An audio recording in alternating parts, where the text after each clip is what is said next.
మాజీ deputy speaker Buragadda Vedavyas తీవ్ర అస్వస్థతకు గురయ్యారు. తెలుగుదేశం పార్టీలో చురుగ్గా ఉంటూ కొద్ది రోజుల క్రితం పెడన నియోజకవర్గంలో ఎన్నికల ప్రచారంలో ఉండగా ఆయన స్పృహ తప్పి పడిపోయారు.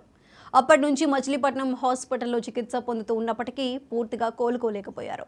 దీంతో 2 రోజుల కిందట ఆయనను విజయవాడకు తరలించారు. ప్రస్తుతం ఆయన విజయవాడ లైఫ్ హాస్పిటల్లో చికిత్స పొందుతున్నారు. మండలంలో ప్రధానంగా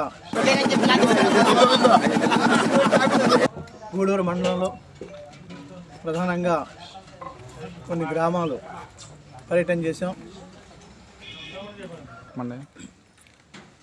నేను శాసనసభ్యుడిగా ఉన్నప్పుడు ఈ గ్రామాల్లో ఏ అభివృద్ధి జరిగింది, గూడూరు మండలంలో ప్రధానంగా కొన్ని గ్రామాలు పర్యటన చేశాం. నేను శాసనసభ్యుడిగా ఉన్నప్పుడు ఈ గ్రామాల్లో ఏ అభివృద్ధి జరిగింది, గూడూరు మండలంలో ప్రధానంగా కొన్ని గ్రామాలు పర్యటన చేశాం. నేను శాసనసభ్యుడిగా ఉన్నప్పుడు ఈ గ్రామాల్లో ఏ అభివృద్ధి